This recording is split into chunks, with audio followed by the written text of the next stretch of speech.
Invitees.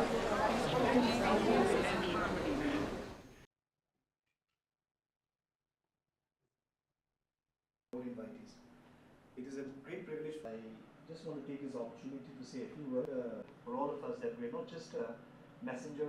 On the Deen Dayal Antyodaya Yojana, National Urban Livelihood Missions as well, which aims to reduce urban poverty by enabling poor and vulnerable urban households to access gainful self-employment and skill-wage employment. So I will call this additional director first to give an overview of today's Varta. I initially will highlight the schemes and also the setup of how urban poverty alleviation programs are being implemented in the state. With the initiative or the support from the Government of India, the State Urban Development Agency, we call it SUDA, was registered in 1999 under the direction of the Ministry of Housing and Urban Affairs. And under SUDA, we have district heads, district officers in the 11 districts, erstwhile 11 districts during 2011 census. SUDA was registered or established to implement the urban poverty alleviation programs. And the first program implemented by the SUDA was SGSRY, Swarna Jayanti Sahiri Rozgar Yojana. So this was the first urban poverty alleviation of the Government of India, which was implemented by SUDA of Nagaland also, like all the other states of India. There were also two important schemes implemented by this agency, WAMBE, and also ILCS, Integrated Low-Cost Sanitary Latrine. So these are the two schemes. And with the winding up of the SGSRY in 2013-14, Government of India introduced National Urban Livelihood Mission, which is the same urban poverty alleviation program, but with a slight changes in the guidelines and the components as well. And now, since 2024, Ministry has abolished or winded up the program of the NULM and introduced a new scheme that is called DGA. So this has already been introduced, but we are still in the pilot project, which is Kohima, which has been implemented only in Kohima, implemented in partnership with the KMC or the ULB of Kohima.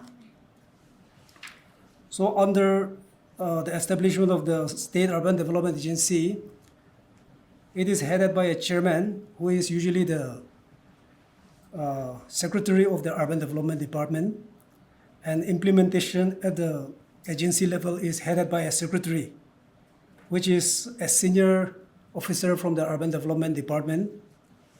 And with the introduction of the NULM or the DGA, as per the guidelines or the modalities of implementation by the ministry, mission director's role is given to the secretary of the State Urban Development Agency. So that is the arrangement, administrative arrangement at the state level. And at the district level, we have district urban development agencies, which is chaired by the additional deputy commissioner, and the secretary or the member secretary is the district urban development officer of the department. So this is how the urban poverty alleviation programs are being implemented in the state till today. So with this introduction and the administrative setup of the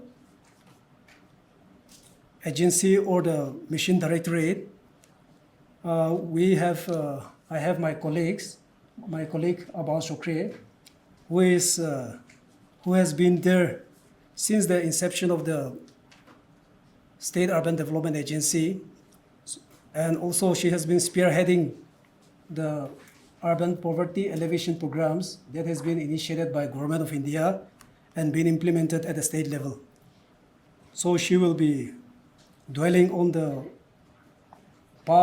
some of the past experiences, and also the way forward, which we are expecting ministry to be roll out in full-fledged, covering all the 39 towns of the state. So with this brief introduction, I'll end my introductory speech from here, and later I'll be highlighting one of the schemes, one of the flagship programs of the ministry, which is the PM SVANidhi. So with that, I end the first session of my speech. Thank you. Think what is Suda? What is DNULM? It is the abbreviation DNULM is Deen Dayal Antyodaya Yojana, National Urban Livelihood Mission. This mission was launched in Nagaland during 2014-15 and is being implemented, and the continuity of this program have ended on 30th September 2024. Under this DNULM, we had major 5 components. The NULM was implemented in Nagaland to reduce urban poverty by creating sustainable livelihood opportunities for the urban poor. The mission focused on organizing the urban poor into self-help groups, promoting skill development and employment, supporting self-employment and entrepreneurship, improving financial inclusion and community participation. The 5 major components under NULM are social mobilization and institutional development, which we call SM&ID, through SHGs, that is the self-help groups. We had employment through skill training and placement, that was called ESTP. We had self-employment program, that is SEP, including support for micro enterprise. We had the 4th component called street vendors, support for urban street vendors. We call it SUSV. Then the 5th component was shelter of urban homeless, SUH. When we think about the women and the children, under these 5 components, out of these 5 components, the major component was SM&ID, that is the social mobilizing and institutional development, which itself was a women-centered component. Women were at the center of the DNULM mission by formation of SHGs and strengthening of the SHGs, and more or less I was into that component, giving trainings, trying to handhold the SHGs across the state. Various meetings and at district level and even at the colony level or the ward level, these trainings and handholdings were conducted, even right to their kitchen. So during these years, from 2014 till 23-24, I have seen a lot of improvement amongst the women flock amongst the SAGs. The SAGs particularly, they were trained to develop regular saving habits. They were facilitated to access bank credits, even if it was small amount. And then they were trained to build leadership as well as decision-making skills. We had tried to help them improve their household income and to become financial independent. We tried our best under this component to make them participate in community development activities also. So those were some of the activities that we had been doing, and we have seen them grown to be a good leadership even among their small community, and they were able to become self-sufficient in many ways. The number of SAGs that were formed during these years altogether, and we formed a little more than this figure, but till today, 884 self-help groups, they are active and in existence across the 11 district headquarters. NULM was focused only on the 11 district headquarters. However, as my mission director have mentioned, the new schemes, that was the PM SVANidhi, which he will be delivering the schemes, the speech, it has extended to 39 ULBs. However, this NULM was confined to the 11 district headquarters.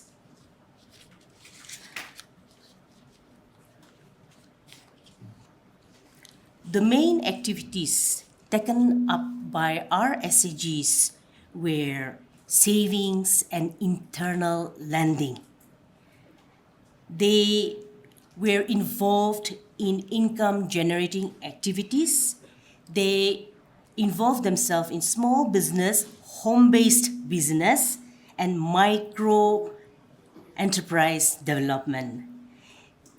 Tailoring and handicrafts, especially those districts from eastern side of Nagaland, they are more or less involved in handicrafts.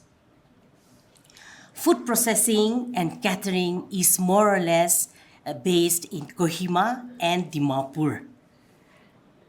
Retail and trading activities are involved by all the SAGs in all the districts. Organic farming and allied enterprises are also involved. They are also involved in financial literacy and community awareness program.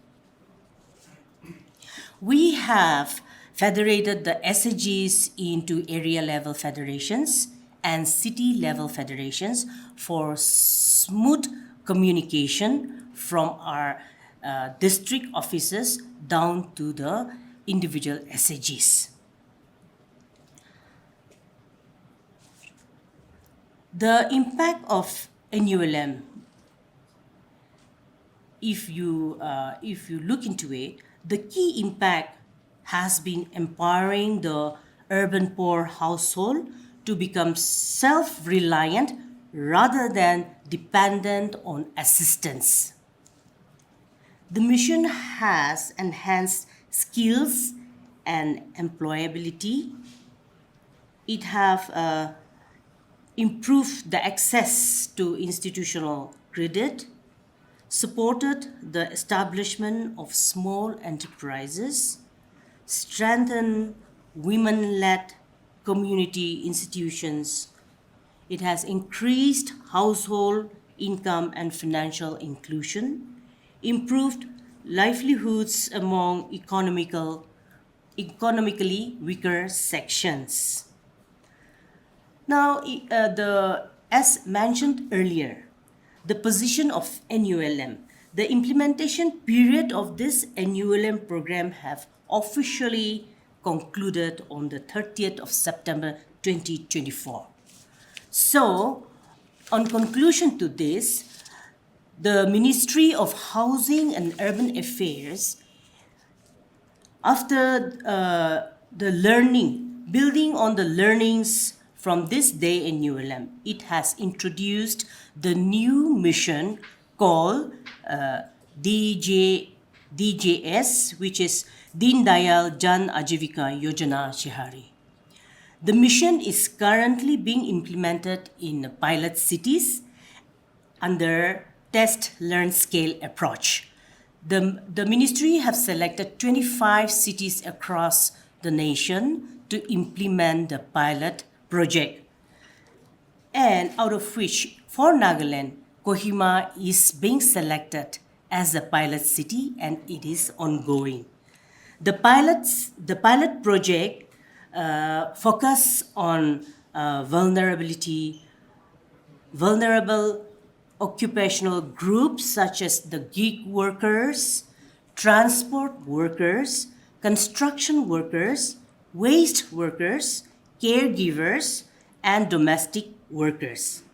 It has adopted an integrated approach of skills, livelihoods, and social protection. Now, the key message behind the transition from day NULM to DJ is the continuity with improvement. While day NULM have laid the foundation for strengthening the urban livelihoods, DJYS builds on that success with a more targeted, adaptive, and inclusive approach. The new mission responds to changing needs of today's urban workforce while continuing to promote women's empowerment, sustainability, livelihoods, and social protection. Thank you for this time. I stand here again to highlight the ongoing flagship program of the Ministry of Urban Affairs, that is PM SVANidhi, Prime Minister Street Vendors Atmar Nirbhar Nidhi.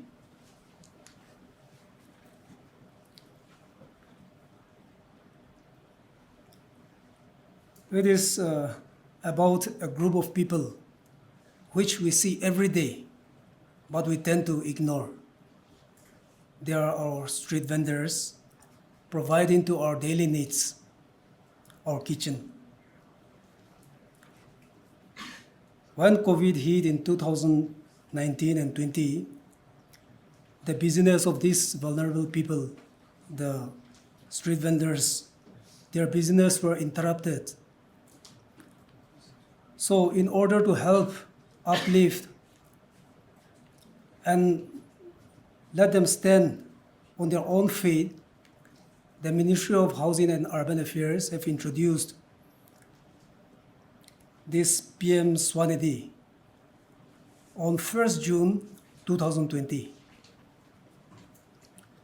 I am happy to share that this scheme has been restructured on 1st January 2026.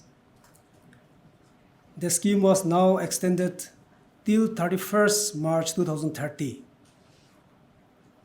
This new phase broadens the scope through partnership between the Ministry of Housing and Urban Affairs, the Department of Financial Services, DFS, the Ministry of Rural Development for the census towns. The restructured schemes, which has recently taken place, has included the census towns, which was not a part of the first phase of the PM SVANidhi in 2020. What is the goal? Who can apply? Who are eligible? The main goal of the PM SVANidhi is simple: to give street vendors a small, affordable loan without any collateral or security.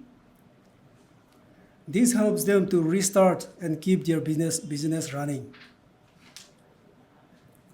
So who are the beneficiaries? Who are the potential beneficiaries?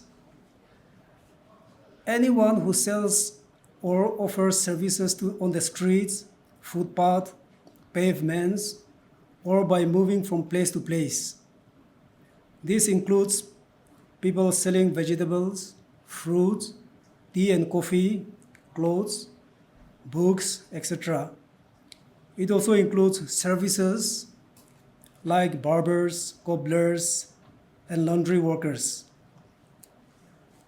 Interested beneficiaries or potential beneficiaries in this sector can apply the loan via the SIDBI developed PM SVANidhi portal. And that has been doing, and we are doing well in our state.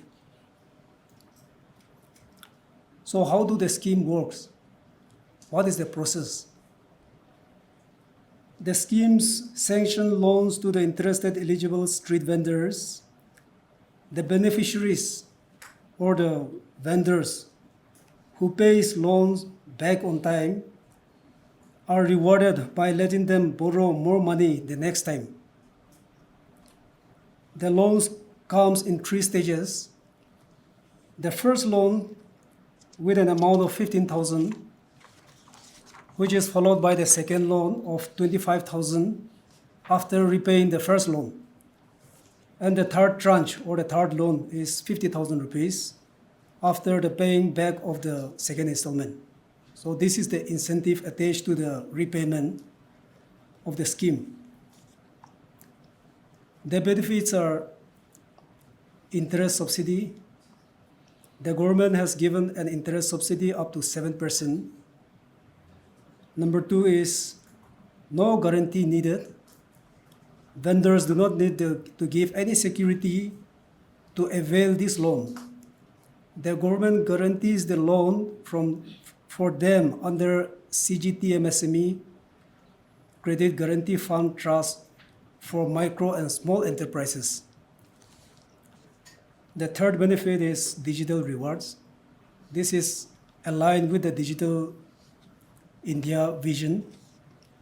Vendors get cash back when they accept digital payments. The fourth, which has been introduced in the restructured scheme, is a credit card facility. Vendors who have successfully paid back their second installment or second loan can get a special UPI-linked RuPay credit card amount ranging between 10,000 and 30,000 for their emergency needs. The fifth is the family welfare schemes. Beneficiaries joining these schemes also opens the door to 8 central government welfare programs, including affordable life insurance, accidental insurance, ration card benefits, supports to students, etc. So these are the scheme components, the 8 central schemes components that are being linked to this particular scheme. PM Suraksha Bima Yojana, PM Jivan Jyoti Bima Yojana, PM Shram Yogi Mandan Yojana, PM Jan Dan Yojana, One Nation, One Ration Card, Janami Suraksha Yojana, registration under BOCW, and PM Mantru Vandana Yojana. But in order to avail this loan, in order to avail these benefits, the beneficiaries have to undergo or enroll through a special socio-economic profiling, which is called SVANidhi says Samriddhi. We call it SSS. So this is being facilitated by the stakeholder departments of urban development and the ULBs for their beneficiaries. The progress in Nagaland. The ministry has set the target for the state, which is 13,000 loans to be sanctioned within 31st March 2030. Out of these, the achievements so far, the banks have approved 6,511 loans worth 10.75 crores rupees. This means we have achieved more than 50% of the target. Out of this, 6,394 loans have already been sanctioned. Then the most notable thing to be mentioned here is 60% of the vendors who have availed loan. That is 3,861 beneficiaries, street vendors, have already repaid their loans. So 60% is a very good figure. We are very happy that the repayment process has been doing very well. We feel that among the components of the urban poverty alleviation programs, this is doing well, not only in our state, but also among the urban poverty alleviation programs of the ministry. This is one of the most successful programs. We have 200 bank branches across the state providing loan to the street vendors in the state.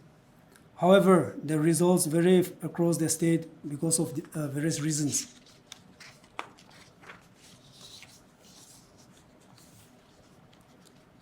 This scheme is covering that all the 39 ULBs of the state, and with the new within the new restructured framework, even the census towns are included. Some areas, towns are doing very well in terms of repayment. For instance, 2 towns have achieved 100% repayment. That is Agunato and Meluri. But Agunato has only 2 street vendors being loan has been sanctioned, and Meluri only 1 loan has been sanctioned. So in terms of number, there are very just two beneficiaries and 1 in Meluri. While in Nagaland, 92% of the beneficiaries have already recovered their loan, and Chantonia is at 90% recovery. On the other hand, out of the 39 ULBs, 8 towns ULBs have not performed well, and they are yet to register a single loan. This is a concern. And these towns are Naginimora, Tizit, Tobu, Sataka, Shamatur, Seyechong, Chipoboju. So we need to focus heavily on these areas and towns. The department is tying up with the banks and the ULBs to at least have the benefits transpire to the deserving beneficiaries in these towns. While implementing the scheme, challenges that we face are like any other schemes. And to make this scheme a success, we have to fix or we have to address the challenges that we are facing. The first and the foremost challenge that we have come across is the paperwork issues. Many vendors face trouble because of their Aadhaar card and Aadhaar card not linked with their current phone numbers. So this is one of the mandatory things. If your phone number is not linked with your Aadhaar, you cannot proceed with the uploading of your forms, loan forms. Digital literacy. Many vendors do not know how to use digital payments, and internet connection is very weak in many of the interior areas of the state. The third is the bank rejection. In the first phase of the scheme, we face a lot of rejection by the state, by the banks. One time, it has gone up to 42% rejected by the state. So we were the state has recorded the highest number of applications rejected by the banks. So, but now it has improved, and now we have out of the 6,511 loan sanction, there is only 1,500 applications rejected by the state, by the banks. So we have made a lot of improvement in this. The fourth one is the lack of core banking system. Some few smaller ULBs we have come across the existing banks are not linked to the core banking system. And since this scheme is a online portal in which we have to apply, beneficiaries are facing this problem. Especially in Chipoboju here, we have two banks, the Nagaland Rural Bank and the cooperative banks. We have the branches there, but because of their core banking facilities unavailable in these two banks, the beneficiaries or the towns is not able to register even a single vendor here. So in conclusion, I would like to say that PM SVANidhi is not just about giving a loan, it is about giving respect, independence to our local vendors. Achieving 50% of our target is a good start, and we hope and we are confident that we will be able to achieve much better in the next 4 years. But we also have a lot of hurdles or challenges ahead of us.